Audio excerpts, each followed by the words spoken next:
The whole future lies in uncertainty. Live immediately. These words from the Stoic philosopher Seneca hold a striking truth. How often do we find ourselves tangled in the web of what-ifs, paralyzed by indecision, or haunted by the weight of past mistakes? Life, as the Stoics remind us, is fleeting, and regret is the silent thief that robs us of its fullness.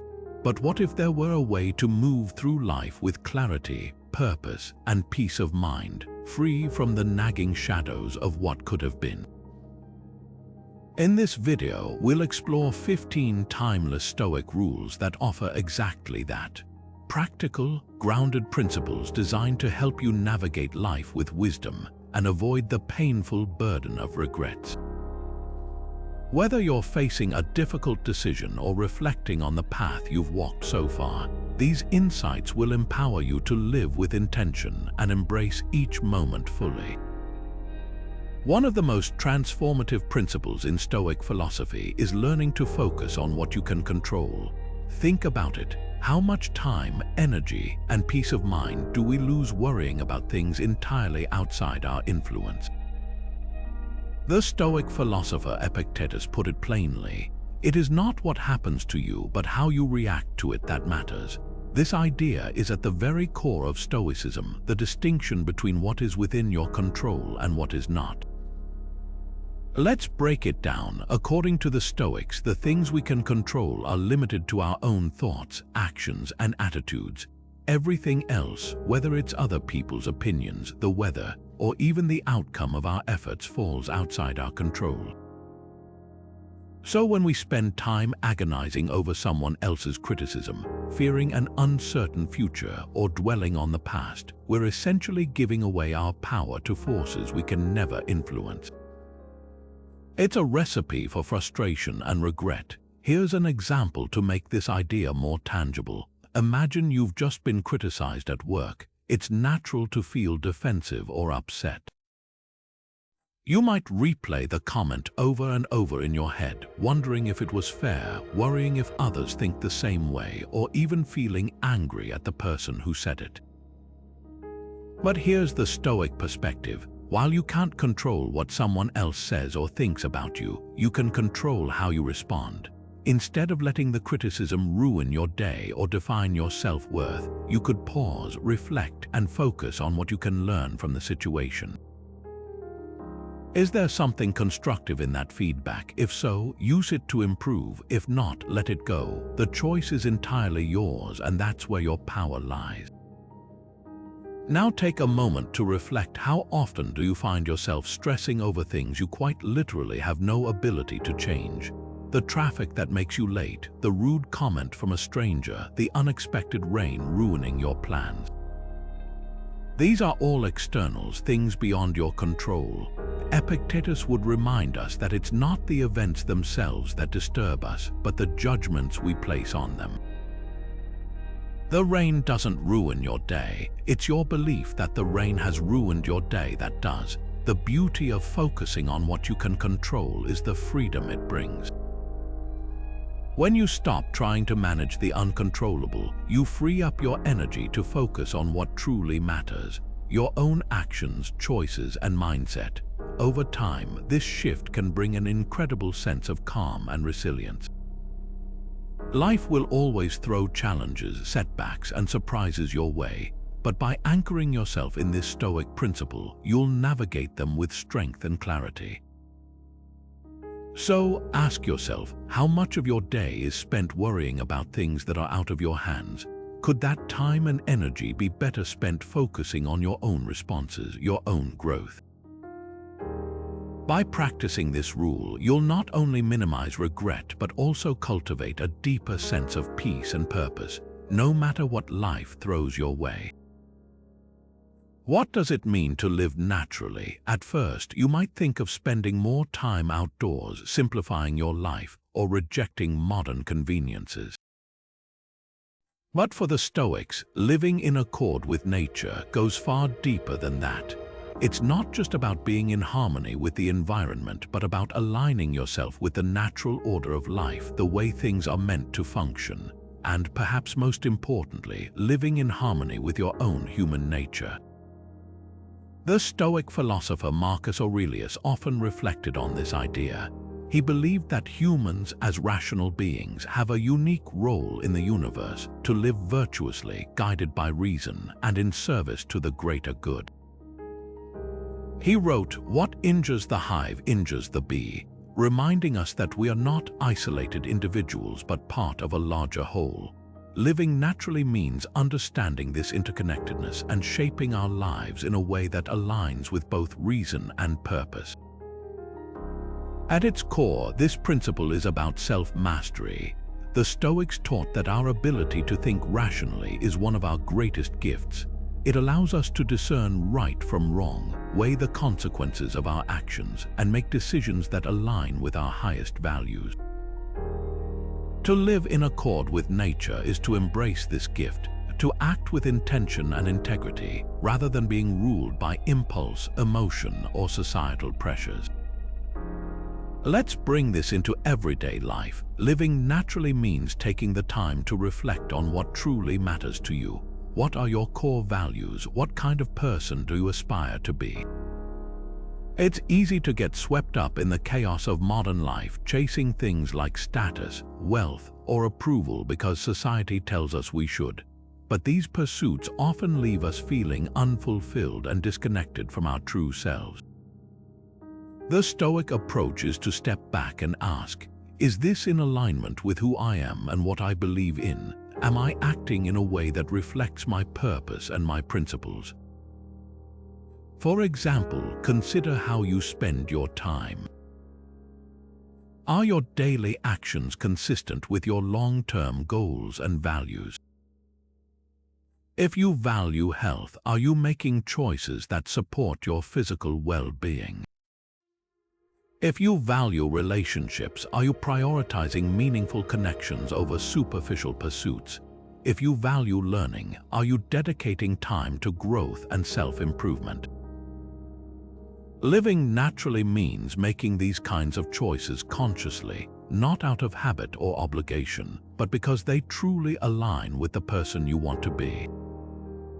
Here's another way to think about it. Imagine a tree. A tree doesn't try to be anything it's not. It doesn't rush its growth, nor does it compete with the tree next to it. It simply fulfills its purpose, rooting itself deeply, growing toward the sun, and contributing to the ecosystem around it. Humans, on the other hand, often lose sight of this simplicity. We compare ourselves to others, chase fleeting desires, or neglect the things that nourish us. Living in accord with nature means returning to that sense of groundedness, focusing on what's essential, and living as we were meant to, guided by reason, virtue, and purpose. So, how can you start living more naturally today? One simple step is to regularly reflect on your actions and ask yourself, does this align with my values? Another is to cultivate mindfulness. Pay attention to what truly fulfills you and let go of distractions or pursuits that pull you away from your purpose. And finally, practice self-mastery. Recognize when you're being led by fleeting emotions or external pressures, and consciously choose the path of reason and integrity. When you live in accord with nature, you not only reduce regret but also create a life of meaning and harmony. You become, as the Stoics would say, the best version of yourself, a person who thrives by following reason and contributing to the greater good. Isn't that the kind of life worth striving for? Imagine, just for a moment, what life would be like without someone you deeply care about. Picture their absence, the conversations you'd no longer have, the small habits or rituals that would disappear, the irreplaceable presence they bring to your life. It's an uncomfortable thought, isn't it? But it's also incredibly powerful. This exercise embodies one of the Stoics' most profound practices, negative visualization. Negative visualization, also called premeditation of evils by the Stoics, is the act of consciously imagining the loss of things we value, our loved ones, our health, our possessions, our status. At first glance, it might seem pessimistic or even morbid, but its purpose is far from that. Instead, the goal is to heighten your appreciation for what you have now and to prepare your mind for the realities of life's uncertainties. Seneca, one of the great Stoic philosophers, wrote extensively about this practice. He advised, "He robs present ills of their power who has perceived their coming beforehand." In other words, by mentally rehearsing potential losses or hardships, we not only build emotional resilience but also free ourselves from the illusion that we are immune to life's challenges. Life is unpredictable, people leave, circumstances change, and material things inevitably decay. Yet acknowledging this rather than denying it allows us to approach life with a sense of perspective and gratitude. Think about how this concept applies to your own life. How often do we take things for granted simply because they seem constant, as though they'll always be there? We wake up next to a loved one without a second thought, assuming tomorrow will be the same. We rush through our daily routines, barely noticing the comforts, conveniences, and experiences that surround us. But when we pause to imagine what it would be like to lose these things, we awaken to their true value. The mundane becomes meaningful, the things we overlook suddenly feel precious. Let's use a specific example. Picture yourself holding your favorite coffee mug, the one you use every morning. Now imagine accidentally dropping it, watching it shatter into pieces on the floor. It's no longer just a mug, it's a reminder of how fragile and temporary so many things in life really are. This small mental exercise doesn't mean you'll throw that mug away or start walking on eggshells around it. Instead, it transforms your experience of using it. Maybe tomorrow you'll take an extra second to savor that morning coffee, holding the mug with a little more care and appreciating it for however long it lasts. And this practice isn't limited to objects. Think about relationships. Reflect on how easy it is to lose patience with the people we love most, snapping at them over trivial matters. Now imagine if that person weren't in your life anymore. How might that shift the way you interact with them today? Negative visualization reminds us to cherish these connections while we can, to act with love and kindness, and to prioritize what truly matters. But there's another angle to this practice, one that strengthens us in the face of adversity. When we mentally prepare for potential losses or hardships, we reduce the shock and suffering they bring if and when they do occur. It's not about dwelling on the negative, but about rehearsing reality. If you've already considered the possibility of losing a job, facing rejection, or enduring illness, you'll likely face these situations with greater calm and focus. You've already built the emotional muscle to handle them. As Seneca suggested, preparing for adversity doesn't invite misfortune, it frees us from the fear of it. Ultimately, negative visualization intertwines gratitude and resilience. It shifts your mindset from entitlement to appreciation, from fear of the unknown to readiness for life's inevitable changes. So ask yourself, what things, relationships, or experiences in your life have you been taking for granted? And how might imagining life without them reshape how you experience them now? This practice isn't about anxiety or pessimism. It's about waking up to the fragile beauty of life and living with a deeper sense of purpose and presence. Have you ever noticed how often you're pulled away from the here and now? Maybe you're scrolling through your phone while half listening to someone talk. Or perhaps you're replaying something that went wrong last week, or worrying about an upcoming deadline, all while sitting down to eat a meal you hardly taste. It's an all too common experience in modern life to be physically present, but mentally somewhere else entirely. The irony is that while we're constantly connected to everyone and everything through technology, we're often completely disconnected from the only thing that truly exists, this very moment. The Stoics understood this deeply. Marcus Aurelius, in his Meditations, wrote, "Our life is what our thoughts make it. What he's reminding us is that life doesn't exist in the past and it doesn't exist in the future. It's happening right now. The trouble is, many of us live as if we have an unlimited number of tomorrows, postponing our happiness, our goals, or even just our attention for another day. But as the Stoics would argue, the present is all we ever have. The past is unchangeable and the future is uncertain. Entertaining regrets from yesterday or anxieties about tomorrow only ensures that we squander the irreplaceable gift of today. So how do we embrace the present moment more fully? The Stoics didn't just preach the importance of living in the now, they offered practical guidance to help make it possible. One effective approach is to train your mind to notice distractions and gently guide it back to the task at hand.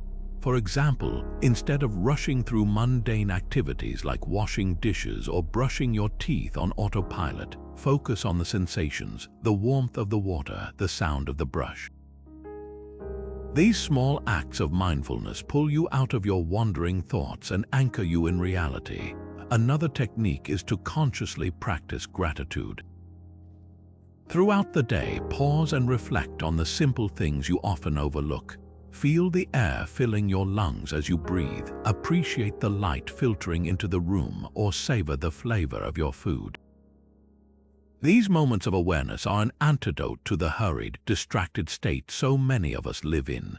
Seneca would advise us to enjoy present pleasures in such a way as not to injure future ones, which serves as a reminder to fully experience what's in front of you without compromising the moment by overindulging or letting your mind wander elsewhere.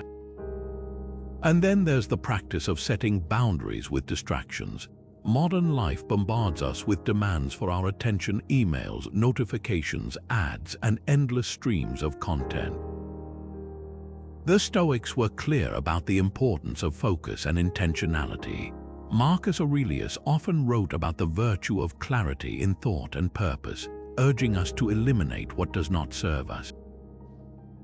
In today's terms, that might mean setting aside designated times to check your devices or creating no-tech zones in your home to reclaim your mental space. One beautiful example of living in the now can be found in nature. Have you ever noticed how animals and plants seem fully immersed in the present? A bird doesn't sit in a tree worrying about tomorrow's weather. A tree doesn't regret not growing faster last season. They simply are. Observing nature can serve as a powerful reminder to slow down, breathe, and re-center yourself in the moment. So ask yourself, how much of your time today was spent truly experiencing the moment you're in? Were you present in your conversations, or did your mind drift elsewhere?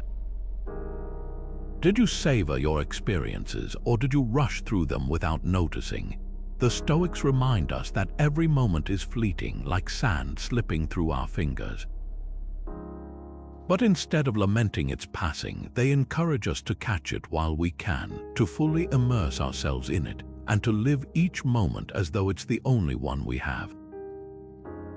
Because in truth it is. By practicing mindfulness, enjoying simple pleasures, and grounding yourself in the present, you can not only find more fulfillment in everyday life, but also avoid the regret of looking back and realizing you were too distracted to truly live. As Marcus Aurelius so wisely said, confine yourself to the present. That's where life really happens. Why is it that some of life's most painful experiences seem to stem not from the events themselves, but from our resistance to them? Think about it. When we fight against reality, insisting that things should not be as they are, we add layers of suffering on top of what's already difficult. A relationship ends, and instead of grieving and moving forward, we dwell endlessly on how unfair it was. A loved one passes away, and while the loss itself is painful, we torment ourselves by thinking, this shouldn't have happened. This resistance, this refusal to accept what we cannot change, only deepens our pain. The Stoics understood this profoundly, and one of their most transformative teachings is the practice of accepting the inevitable. Epictetus, the ancient Stoic philosopher, captured this idea perfectly when he said, Demand not that things happen as you wish, but wish them to happen as they do, and you will go on well. For the Stoics, acceptance wasn't about passivity or giving up. It was about aligning your mindset with reality so you could face life's challenges with clarity and strength. They recognized that there are certain things in life, death, loss, change, that are simply beyond our control, and rather than exhausting ourselves in resistance, they taught that true freedom comes from accepting these inevitabilities with equanimity. Take, for example, the Stoic perspective on death.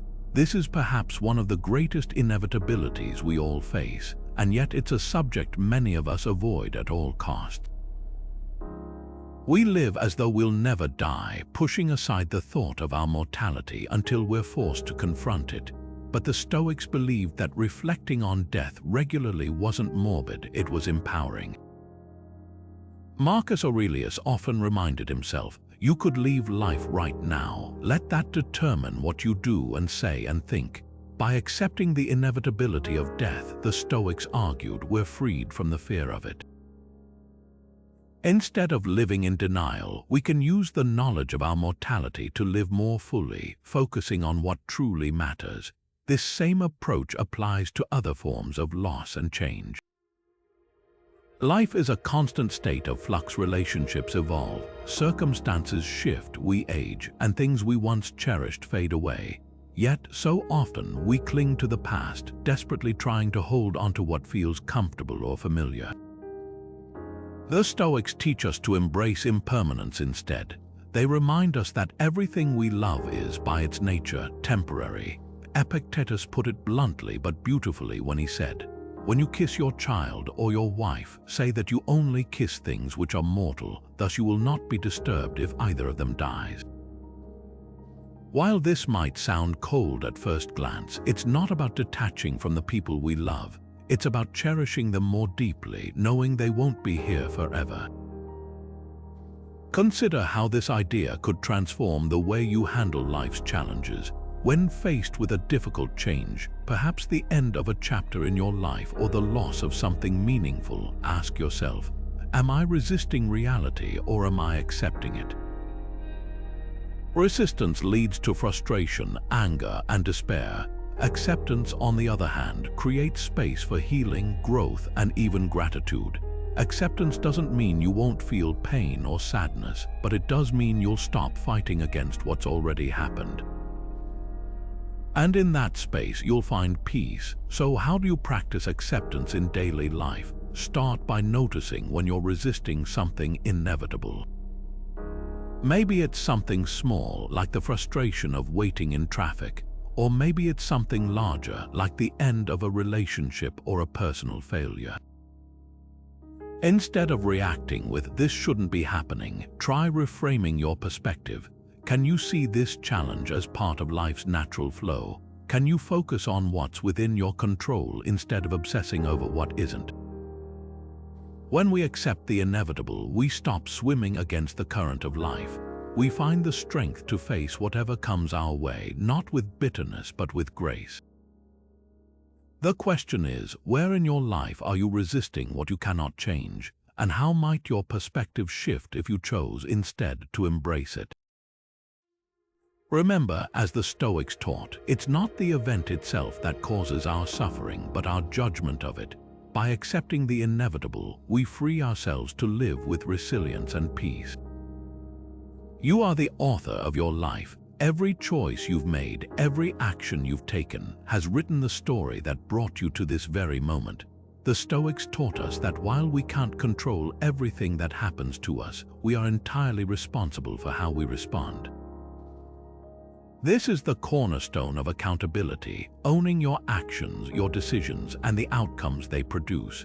Seneca, one of the most enduring voices of Stoicism, reminds us of this truth in his writings. He said, "It is a rough road that leads to the heights of greatness." What he meant is that life is full of challenges, and how we confront them is what defines us. But the climb toward greatness starts with this simple, yet often difficult step, taking responsibility for who you are and what you do. The Stoics believed that the blame game, pointing fingers at circumstances, others, or even bad luck, only weakens us. When we avoid accountability, we give away our power. We become passive participants in our own lives at the mercy of forces outside ourselves. But what does taking responsibility really mean in practical terms? Let's break it down. First, it means acknowledging your role in your successes and, more importantly, in your failures. It's easy to take credit when things go well, but the real test of character is whether you can do the same when things fall apart. Imagine a situation where you've made a mistake at work. Perhaps you missed a critical deadline. You could spend your energy making excuses, blaming the lack of time, poor communication, or the overwhelming workload. Or you could own your part. Taking responsibility might look like admitting, "I didn't manage my time effectively," and then taking steps to ensure it doesn't happen again. This kind of accountability not only earns respect but also builds trust both with others and within yourself. Why is this self-ownership so important? Because it puts the power back in your hands. When you acknowledge that your actions shape your circumstances, you create the opportunity to change. If you blame external factors for your struggles, you're essentially saying, "I have no control." But the truth is, you always have some degree of control, at the very least, over your own mindset and behavior. By taking responsibility, you shift from the role of a passive victim to that of an active participant in your own growth. Here's another example to consider on a more personal level. Think about relationships. How often do conflicts arise where both people insist the other is at fault? It's human nature to want to defend yourself and point out the flaws in someone else. But the Stoics would challenge you to pause and ask, what role did I play in this situation? Could I have communicated more clearly? Was I acting out of impatience or ego? Taking responsibility doesn't mean you ignore the other person's actions. It means you focus on the part you can actually control, your own behavior. And often, by doing so, you inspire others to do the same. Of course, this level of accountability isn't easy. It's far more comfortable to shift the blame or rationalize bad decisions. But as the Stoics teach, growth comes through discomfort. Each time you take responsibility for your actions, you strengthen a key virtue, courage. It takes courage to admit when you're wrong, to face the consequences of your choices, and to commit to doing better in the future. So ask yourself, are there areas in your life where you've been avoiding responsibility? Perhaps it's a project you've been procrastinating on, a conflict you've been ignoring, or a bad habit you've been justifying with excuses. What would change if you took full ownership of these situations? As difficult as it may be, every time you choose accountability, you take a step toward becoming the author of a life you're truly proud of. As Seneca reminds us, a good character is the only guarantee of everlasting, carefree happiness, and good character begins with taking responsibility. What does it mean to live a virtuous life? Is it simply about being a good person, doing the right thing when it's easy or convenient? Or is it something deeper, something more intentional? For the Stoics, living a virtuous life was the ultimate goal. It wasn't about perfection, but about striving to align your actions and decisions with four fundamental pillars: courage, justice, wisdom, and temperance. These virtues, they believed, were the cornerstones of a meaningful and regret-free life. Marcus Aurelius often reflected on this in his Meditations, urging himself to live virtuously in every moment. He wrote, "If it is not right, do not do it. If it is not true, do not say it." This simple but powerful statement serves as a guiding principle for making choices. To act with virtue is to consistently ask yourself, am I behaving with integrity? Am I being just and fair? Am I using reason to guide my actions? Am I exercising self-control? These questions may seem straightforward, but they require constant awareness and discipline. Let's break these virtues down, starting with courage. Courage isn't just about heroic acts or facing physical danger. For the Stoics, it's about standing firm in the face of fear, temptation, or adversity. It's having the strength to do what's right, even when it's uncomfortable or unpopular. For example, consider standing up for someone who's being treated unfairly, knowing you might face backlash. That's courage, not driven by ego or recklessness, but by a commitment to principle. Then there's justice, the virtue of treating others fairly and contributing to the greater good. Justice reminds us that we're not isolated individuals, but part of a larger community. It's about asking yourself, am I acting in a way that benefits not just myself, but others as well? Marcus Aurelius emphasized this interconnectedness, writing, "What is not good for the beehive cannot be good for the bee." Justice requires empathy, fairness, and an understanding that our actions ripple outward, affecting more than just ourselves. Wisdom, the next pillar, is the ability to discern what is true and what is important. It's about using your reason to navigate life with clarity and focus. Wisdom invites you to question, is this the right decision? Am I seeing this situation clearly, or am I being clouded by emotions or biases? Wisdom isn't something that happens naturally, it's cultivated through self-reflection, learning, and seeking truth. It's about making decisions based on thoughtfulness rather than impulse. Finally, temperance or self-control is the virtue that keeps all the others in balance. It's the ability to regulate your desires and impulses, ensuring that you don't overindulge or act recklessly. Temperance teaches us to avoid extremes, whether it's greed, anger, or pleasure-seeking. For instance, think of a time when you resisted the urge to lash out in anger or to overindulge in something you knew wasn't good for you. Those moments of restraint are examples of temperance in action. It's not about deprivation, but about maintaining balance and moderation in all areas of life. So how can we apply these virtues in our daily lives? One practice the Stoics often recommended is daily reflection. At the end of each day, take a moment to look back and ask yourself, did I act with courage today?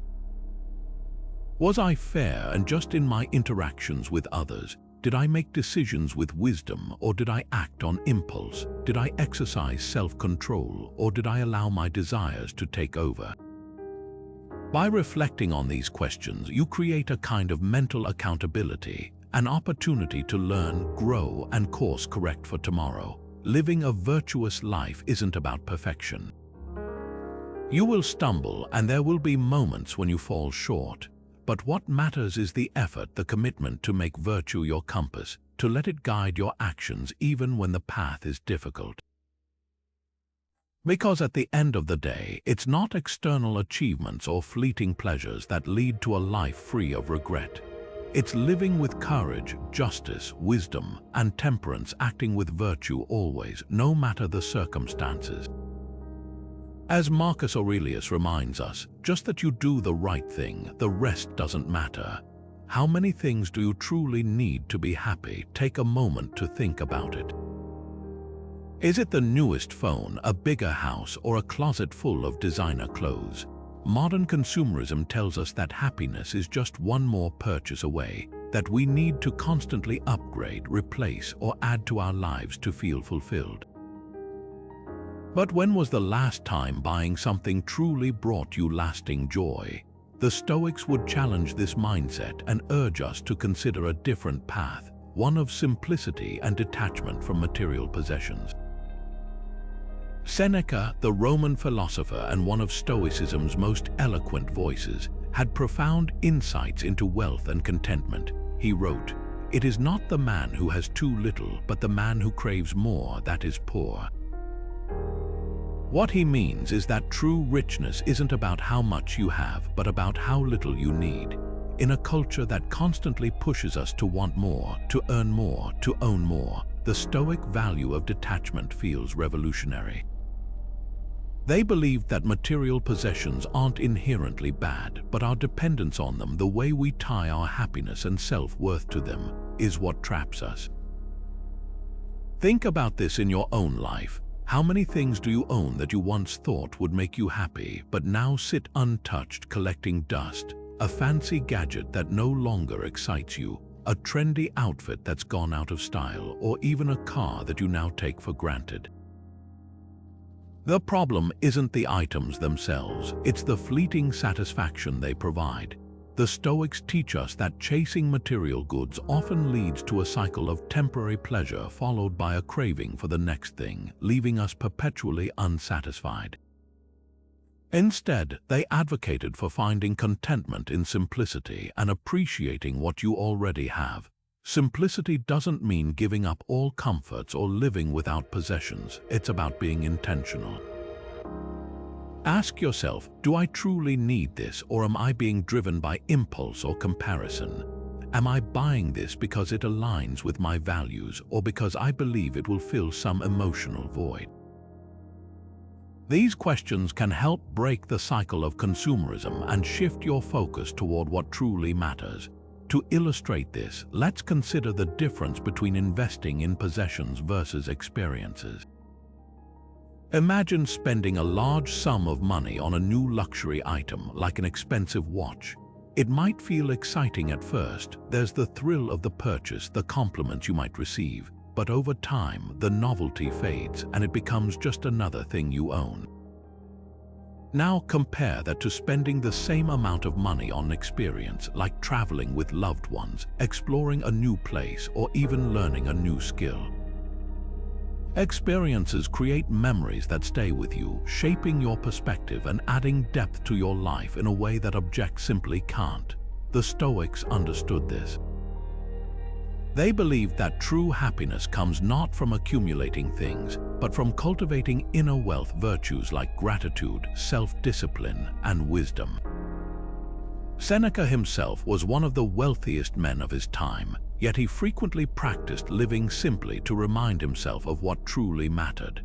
He would wear plain clothing, eat modest meals, and reflect on whether he could still be content if he lost everything. This wasn't to deny himself pleasure, but to train his mind to value what couldn't be taken away: his character, his perspective, and his ability to find joy in the simplest things. So, how can you begin to detach from material possessions in your own life? Start small. Practice gratitude for what you already have instead of focusing on what you don't. Try decluttering, letting go of items that no longer serve a purpose or bring value. And when you do make purchases, prioritize quality and intention over quantity or trends. Most importantly, shift your attention toward experiences, relationships, and personal growth, the things that truly enrich your life, regardless of what you own. The Stoics remind us that freedom comes not from owning more, but from wanting less. By detaching from material possessions, you free yourself from the endless pursuit of more and open the door to a life of greater contentment, simplicity, and meaning. So the next time you're tempted to buy something, pause and ask yourself, will this truly bring me happiness, or am I chasing something deeper? It's a question worth considering. Think about a time when you faced a significant challenge, something that initially felt insurmountable. Maybe it was a job you didn't get, a relationship that ended, or a goal you worked hard for but failed to achieve. In the moment, it likely felt like a setback, a roadblock that threw your world off course. But now, looking back, can you see how that experience shaped you? Perhaps it forced you to develop resilience, to learn a critical lesson, or to discover an entirely new path you wouldn't have otherwise considered.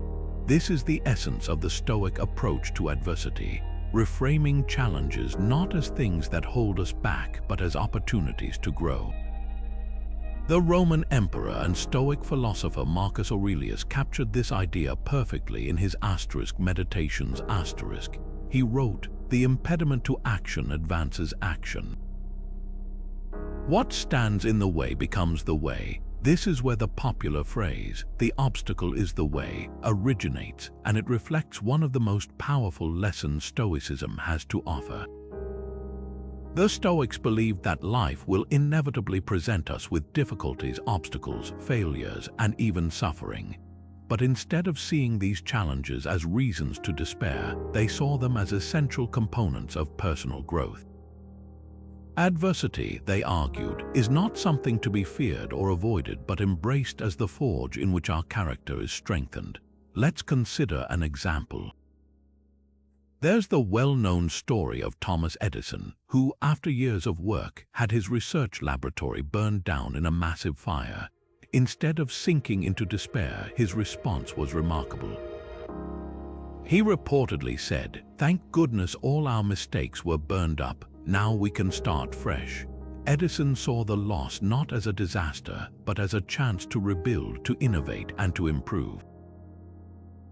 This mindset aligns perfectly with the Stoic philosophy, reframing what could easily be viewed as catastrophe into an opportunity for growth and renewal. So how can we apply this approach in our own lives? The key is to practice shifting your perspective, especially in moments of frustration or difficulty.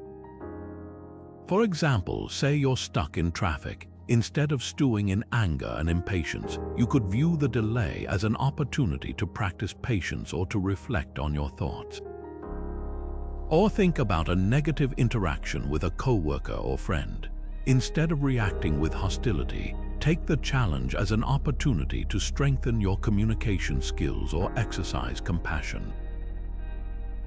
These may seem like small examples, but this mindset is cultivated in everyday moments so that it becomes second nature when you face larger obstacles. The Stoics didn't just stop at reframing adversity. They also believed that hardship is essential for building virtue. After all, how can we learn courage without facing fear? Or patience without enduring delays? Marcus Aurelius often reflected on this, reminding himself that adversity isn't separate from the human experience, it's integral to it. He wrote, "Just as nature takes every obstacle, every impediment, and works around it, turns it to its purposes, incorporates it into itself, so too, a rational being can turn each setback into raw material and use it to achieve its goal." One practical way to apply this philosophy is by asking yourself whenever a challenge arises, "What can I learn from this?" or "How can this make me stronger?" Let's say you fail at an important project. Initially, the feelings of disappointment and frustration are natural, but instead of dwelling on what went wrong, you can analyze the situation objectively. What skills did you lack that you can now improve? What didn't work, and how can you adjust next time? By approaching setbacks with curiosity instead of self-pity, you transform them into stepping stones for future success. Reframing adversity as opportunity doesn't mean you won't feel the initial sting of hardship. Stoicism isn't about suppressing emotions. Instead, it's about what you choose to do next. Will you let the obstacle stop you, or will you use it as fuel to move forward? Just imagine the potential for growth if every difficulty in life became a chance to learn, to improve, and to become stronger. As Marcus Aurelius reminds us, what stands in the way becomes the way. So, the next time life throws a challenge your way, ask yourself, how can this obstacle be turned into an opportunity? The answer might just reshape the way you see adversity forever. Without discipline, progress is impossible. The Stoics understood this truth deeply, emphasizing that self-discipline is the foundation of a life well lived. For them, the ability to control one's impulses, desires, and actions wasn't just a moral necessity, it was the key to achieving true freedom. Epictetus, a former slave who became one of Stoicism's most revered teachers, put it plainly, "No man is free who is not master of himself." What he meant is that freedom isn't about doing whatever you want, whenever you want. It's about having the strength and clarity to choose what aligns with your values and resisting what leads you astray. At its core, self-discipline is a kind of training. Just as an athlete practices to strengthen their body, the Stoics believed we must train our minds and habits to build inner strength. They viewed life as a series of challenges, each one an opportunity to practice self-mastery. Every time you resist temptation, delay gratification, or push yourself to do what's difficult, you're effectively training yourself to be stronger, more focused, and more in control of your destiny. And the beauty of self-discipline is that it compounds over time. Small habits practiced consistently add up to significant transformations. So where do you start? The Stoics would advise beginning with simple, manageable habits that challenge you to step outside your comfort zone. For example, one practice they often recommended was rising early. The act of waking up early, especially when you don't feel like it, teaches you to overcome the pull of laziness and sets the tone for a productive day. Marcus Aurelius, in his Meditations often wrote about the struggle to get out of bed, reminding himself that he wasn't made for comfort but for action. He would reflect, at dawn when you have trouble getting out of bed, tell yourself, I have to go to work as a human being. The simple act of starting your day with discipline can ripple outward, influencing how you approach every decision that follows. Another way to cultivate self-discipline is by limiting distractions. In today's world, distractions are everywhere: constant notifications, endless scrolling, and countless sources of entertainment that pull your attention in 100 directions. The Stoics would argue that true mastery comes from learning to focus your energy on what truly matters, instead of mindlessly reaching for your phone or binge watching another episode. Practice setting boundaries. Use tools like time blocking or scheduled breaks to train your mind to stay present and focused. Over time, this builds a sense of control over your impulses, which can extend into other areas of your life. The Stoics also understood the importance of moderation in building discipline. This is where the concept of temperance comes into play. For instance, practicing restraint with food or drink, eating not for indulgence but for nourishment, is another way to strengthen self-control. As Seneca once advised, set aside a certain number of days during which you shall be content with the scantiest and cheapest fare, with coarse and rough dress, saying to yourself all the while, "Is this the condition that I feared?" This deliberate exercise not only cultivates discipline but also reduces dependence on external comforts, reminding you of your own strength and resilience. But self-discipline isn't just about saying no to excess, it's also about saying yes to what challenges you. Maybe it's committing to regular exercise, reading to expand your mind, or following through on a project you've been procrastinating on. Each time you choose discipline over ease, you're reinforcing the belief that you are capable of achieving your goals. You're proving to yourself that you can do hard things, and that kind of confidence pays dividends in every area of life. Ultimately, self-discipline is about living intentionally. It's about aligning your actions with your principles, even when it's difficult. So ask yourself, where in your life could you benefit from more discipline? Is it in waking up earlier, limiting distractions, or pursuing a habit you've been avoiding? Start small, but start today. Because as the Stoics remind us, the path to freedom, progress, and fulfillment begins with mastering yourself. When you practice self-discipline, you're not just building better habits, you're building a better you.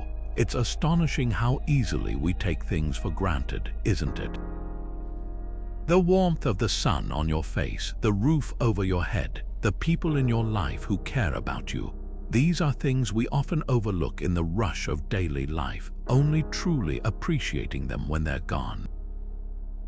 But why wait for loss to open our eyes to the value of what we already have? This is where the Stoic practice of gratitude becomes so powerful, not as a fleeting feeling, but as a deliberate and transformative habit. Seneca, one of the great Stoic philosophers, often emphasized the importance of gratitude in his writings. He believed that a grateful mind is the foundation of contentment and joy. He wrote, "It is not the man who has too little, but the man who craves more that is poor." In other words, wealth and happiness aren't about accumulating more, they're about appreciating what you already possess. When you cultivate gratitude, you shift your focus away from what's lacking and towards what you've been gifted, no matter how small or ordinary it might seem. The Stoic approach to gratitude isn't superficial or limited to just saying, "Thank you" occasionally. It's about a deeper reflection on the abundance already present in your life. Imagine pausing each day to consider the countless things that go right, even amidst challenges. Your body's ability to breathe without effort, the relationships that support and nurture you. The opportunities that come, even when they're unexpected or unclear at first. By practicing gratitude regularly, you train your mind to seek and recognize the good, rather than being consumed by desires for what you don't have. Here's a practical exercise rooted in Stoicism that you can begin today. Set aside a few minutes each evening to reflect on 3 things you're grateful for.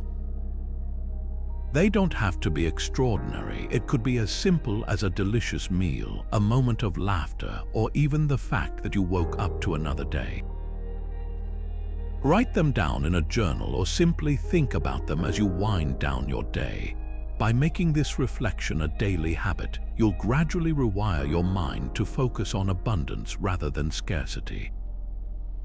And over time, this shift can bring a profound sense of calm and contentment, even in the midst of life's uncertainties. Here's another way to approach this. Think about the people in your life. How often do we overlook the kindness of others, assuming they'll always be there to support us? The Stoics remind us to be actively grateful for those who contribute to our lives. Take a moment to express your appreciation, a heartfelt note, a genuine compliment, or simply saying, "I'm grateful for you." These acts don't just strengthen relationships but also deepen your own sense of connection and fulfillment. And gratitude isn't just for the good times, it's also about finding meaning in challenges. The Stoics believed that adversity is a teacher, offering lessons that strengthen the soul. So even when something doesn't go your way, ask yourself, what can I be grateful for in this experience? Perhaps it's the resilience you're building, the perspective you're gaining, or the relationships that grow stronger as a result. Gratitude in tough times isn't about pretending everything is perfect, it's about acknowledging the value even in imperfection. The incredible thing about gratitude is that it doesn't require any external changes to transform your life. It simply requires a change in perspective. As Seneca reminds us, he is most powerful who has power over himself. Gratitude gives you that power. It frees you from the constant craving for more and anchors you in the richness of the present moment. So tonight, before you go to bed, take a moment to reflect. What are you grateful for today? It's a small practice, but over time, it can lead to a life filled with more joy, contentment, and purpose. Gratitude isn't just a nice idea, it's a Stoic practice that can help you live more fully, no matter your circumstances. Your time is finite. It's a simple truth, yet one we often forget as we move through our days, caught up in routines, distractions, and even trivialities. The Stoics, however, were acutely aware of life's brevity and considered the proper use of time one of the most critical aspects of living well. Marcus Aurelius, in his Meditations wrote, "You could leave life right now." Let that determine what you do and say and think. This isn't meant to instill fear, but to inspire urgency, a gentle yet firm reminder to live intentionally, because time wasted is life wasted. The Stoics believed that we should treat time as our most precious resource, far more valuable than money or material possessions, because once it's spent, it's gone forever. Yet, how often do we let our days slip through our fingers, consumed by distractions, procrastination, or activities that add little meaning to our lives? Marcus Aurelius urged us to stop wasting time on trivialities and to focus our energy on what truly matters. He reminds us that unnecessary actions, conversations, and even thoughts can eat away at the time we could otherwise dedicate to growth, connection, and fulfillment. Let's bring this into modern life. Think about your typical day. How much of your time is spent on things that truly align with your goals and values, and how much is lost to scrolling through social media, binge-watching shows, or worrying about things you can't control? This isn't to say you can't enjoy leisure, but the Stoics would encourage you to take an honest inventory of how you spend your time. Are your actions deliberate, or are they dictated by habits and external distractions? One practical way to embrace this Stoic principle is to conduct a time audit. At the end of each day, take a few minutes to reflect on how you spent your time. What moments felt meaningful? What felt wasted? Did you dedicate time to things that matter most to you? Your relationships, your personal growth, your contributions to the world? Or did the day slip by in a blur of unimportant tasks? This exercise isn't about guilt or judgment, it's about awareness. Once you see where your time is going, you can begin to redirect it toward what truly matters. The Stoics also emphasize the importance of prioritizing meaningful pursuits. Seneca, in his essay on the shortness of life, argued that life isn't actually short, it's just that we waste much of it on trivialities. He wrote, "It is not that we have a short time to live, but that we waste a lot of it. Life is long if you know how to use it. So what does it mean to use time wisely?" According to the Stoics, it means dedicating yourself to pursuits that align with your values and contribute to a life of virtue.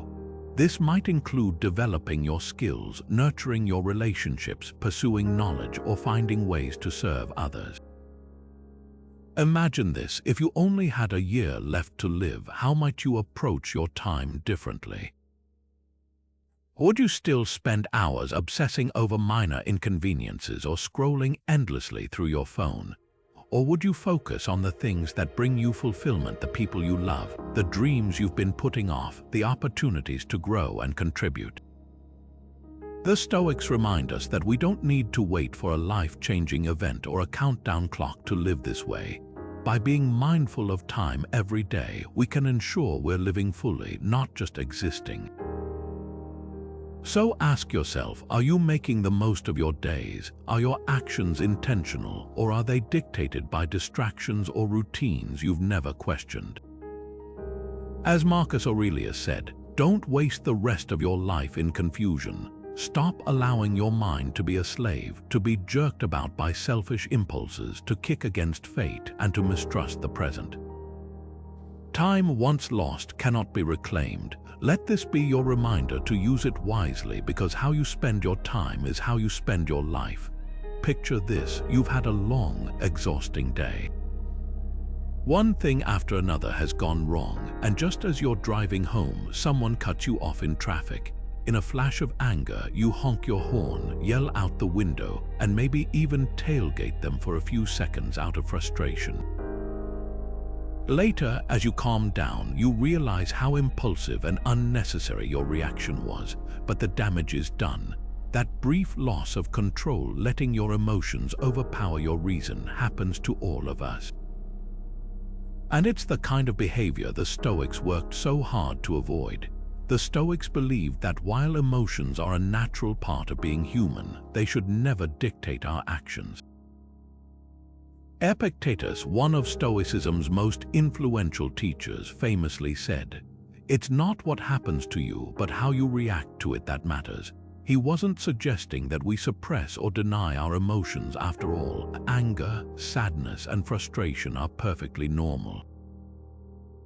Instead, Epictetus stressed the importance of using reason to guide our responses, rather than being swept away by emotional impulses. Because when we act purely out of emotion, we often create more problems than the original moment ever caused. But how do you keep emotions from taking control? It starts with awareness. The Stoics practiced recognizing emotional reactions as they arose, treating them as signals rather than commands. Anger, for instance, might alert you to a perceived injustice. Fear might warn you of a potential threat. These emotions have value when they're acknowledged and processed, but problems arise when they override rational thinking. Acting out of anger or fear without pausing to assess the situation often leads to regret, whether it's saying something hurtful in the heat of the moment or making a hasty decision out of panic. One of the simplest yet most powerful tools the Stoics recommended is pausing before reacting. When you feel anger or frustration bubbling up, take a moment to breathe. Count to 10 if you need to. This brief pause allows the initial emotional surge to subside, giving your rational mind the space to step in. Ask yourself, is this response in line with my values? Will this action improve the situation, or will it make things worse? Often, you'll find that the momentary satisfaction of yelling or lashing out isn't worth the long-term consequences it may cause. Self-reflection is another key practice. The Stoics were big proponents of daily review, taking time at the end of each day to reflect on their actions and reactions. Marcus Aurelius, in his Meditations wrote extensively about examining his own behavior and improving it. You might try something similar by asking yourself, was there a time today when I let emotions override reason? How could I handle it better next time? This simple habit not only helps you learn from your mistakes, but also strengthens your ability to respond thoughtfully in the future.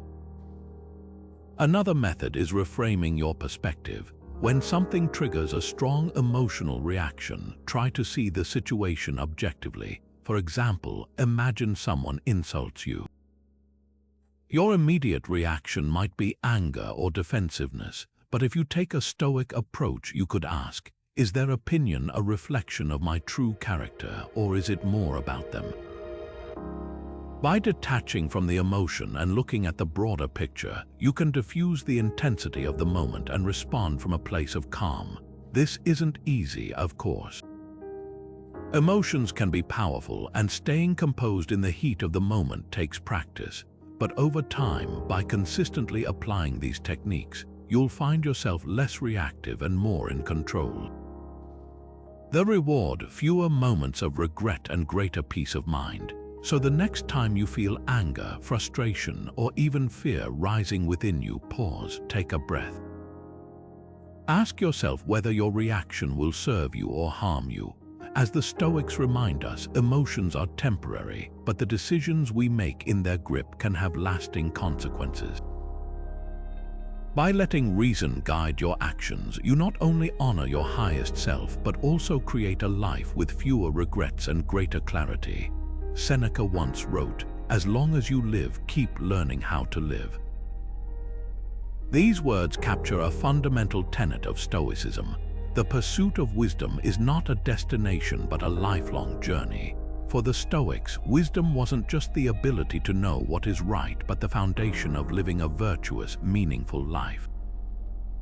It's the compass that guides our decisions, shapes our character, and allows us to navigate both the highs and lows of existence with clarity and grace. In fact, the Stoics considered wisdom to be the highest good, a virtue that ties together the threads of courage, justice, and temperance. But what does it mean to seek wisdom continuously? It means adopting a mindset of constant growth, where every experience, conversation, and even mistake becomes an opportunity to learn. The Stoics believed that life itself is the ultimate teacher, and each day brings lessons if we're willing to pay attention. It's not about striving for perfection or knowing everything. No one can. Instead, it's about cultivating curiosity, humility, and the desire to understand the world and ourselves a little better every single day. One of the most practical ways to embrace this Stoic principle is through reflective reading. The great Stoic thinkers Seneca, Marcus Aurelius, and Epictetus left behind timeless works filled with wisdom. Reading their words or the works of other great thinkers isn't just about collecting knowledge, it's about applying it. Instead of rushing through a chapter, take the time to pause and ask yourself, how does this apply to my life? How can I embody this idea in my decisions? You might read about the Stoic view of impermanence, for example, and reflect on how this perspective could help you let go of attachments or appreciate life's fleeting moments more deeply. Each insight becomes a tool for growth, sharpening your understanding of how to live well. This practice isn't limited to philosophy. Wisdom can be found in literature, history, science, or even conversations with those around you. The key is to approach everything with an open and reflective mindset. Ask questions like, what can this teach me? How can this expand my perspective? The moment we believe we know enough is the moment we stop growing. The Stoics remind us that wisdom is infinite. There's always more to learn, more to refine, more to discover. Another powerful tool for cultivating wisdom is journaling. Marcus Aurelius Meditations is perhaps one of the greatest examples of this practice. It wasn't written for an audience. It was his private space to work through challenges, organize his thoughts, and remind himself of Stoic principles. Journaling allows us to do the same. When you take time each day to reflect, whether it's on a question, an event, or simply how you responded to a challenge, you create a space for growth. You'll begin to see patterns in your thinking, recognize areas for improvement, and solidify the lessons you've learned. For example, imagine you faced a difficult conversation at work. Journaling about it could help you explore questions like, did I handle this situation with wisdom and fairness? What could I have done better? What did this experience teach me about myself or others? Over time, these small acts of reflection add up, shaping you into someone who approaches life's challenges with greater awareness and resolve. The pursuit of wisdom isn't always easy. It takes effort, humility, and the willingness to confront uncomfortable truths about ourselves. But as the Stoics remind us, living well requires constant refinement. Seeking wisdom is not just about knowing what is good, but practicing it daily, asking tough questions, learning from your experiences, and striving to become just a little better than you were yesterday. So ask yourself, what steps are you taking to seek wisdom every day? Could you read more purposefully, reflect more honestly, or approach life's challenges with a greater openness to growth? Remember, as Seneca said, life is long if you know how to use it. And when you commit to seeking wisdom continuously, every day becomes an opportunity to live not just longer, but better. Have you ever noticed that the moments when you feel most fulfilled often have little to do with pursuing your own desires and everything to do with lifting up others or contributing to something bigger than yourself? This idea that true contentment comes from serving a greater purpose is one of the most profound teachings of Stoicism. The Stoics believed that we are all part of a larger whole, interconnected and interdependent, and that a meaningful life is one spent in service to that whole. Marcus Aurelius reflected on this beautifully in his Meditations. He wrote, "What is not good for the hive is not good for the bee." In other words, our well-being is tied to the well-being of those around us.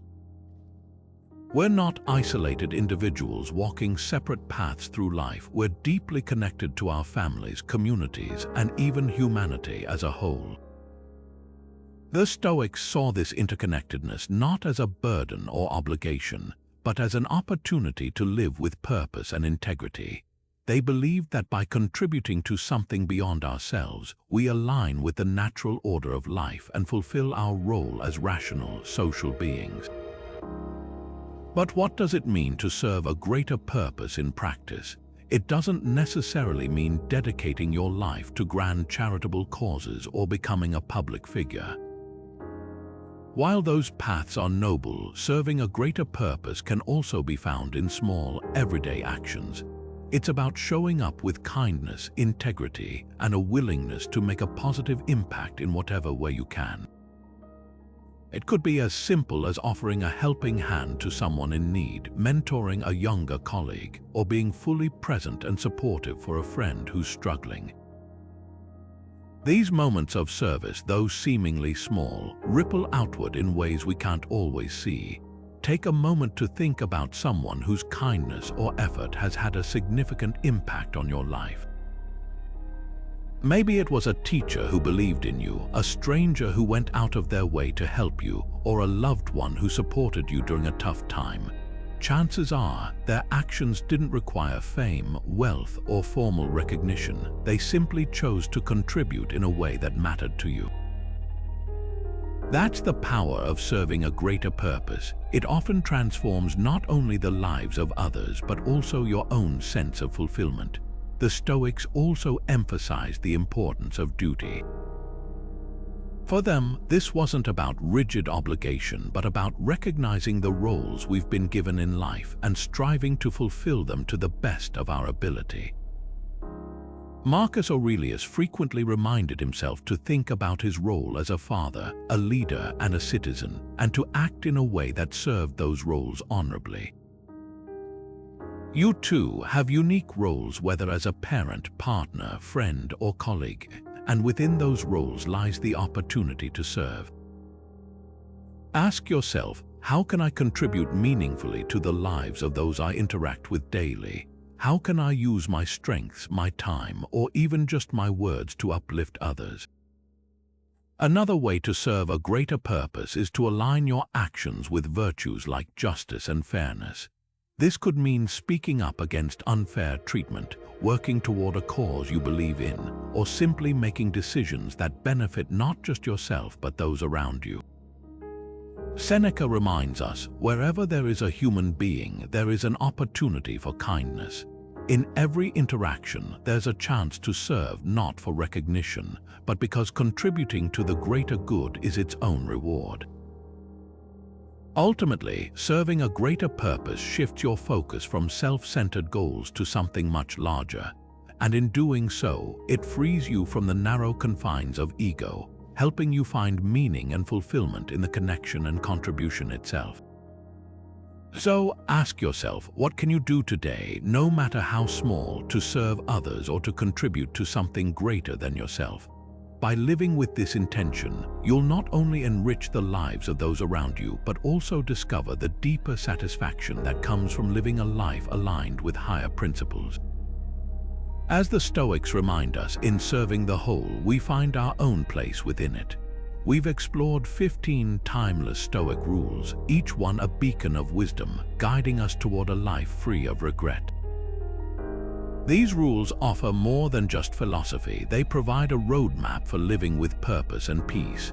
By focusing on what we can control, practicing gratitude, embracing simplicity, and serving a greater purpose, we become architects of our own happiness. By living virtuously through courage, justice, wisdom, and temperance, we align our actions with our highest values. And by staying present, accepting the inevitable, and reframing adversity, we develop the resilience needed to navigate life's challenges with clarity and strength. Together, these principles don't just help us avoid regret, they empower us to live meaningfully, fully, and in harmony with the world around us. At its heart, Stoicism is about living intentionally. It's about stepping back from the chaos of daily life, assessing what truly matters, and making every moment count. Seneca reminds us, it's not that we have a short time to live, but that we waste a lot of it. Life is long if you know how to use it. These words call on us to reflect deeply. Are we making the most of today, or are we letting it slip through our fingers? By applying these Stoic rules, we learn to cherish the present, release what is outside our control, and act with integrity in everything we do. So, as we close, take a moment to reflect. Which one of these rules spoke to you the most? Perhaps it's the practice of negative visualization, helping you appreciate what you have. Or maybe it's the commitment to self-discipline, guiding you to take control of your habits and choices. Whichever it may be, consider starting with just one. Small, consistent steps are all it takes to begin transforming your perspective and your life. We'd love to hear your thoughts. What rule will you adopt first? How will you begin to apply Stoic wisdom in your daily life? Share your reflections in the comments below. And if you found value in this video, consider subscribing to join us as we explore more ways to live with purpose, clarity, and resilience. Let's continue this journey of growth together. Remember, as the Stoics remind us, life's greatest rewards come not from what's outside of us, but from how we choose to live within it. Thank you for watching, and here's to living a life well lived.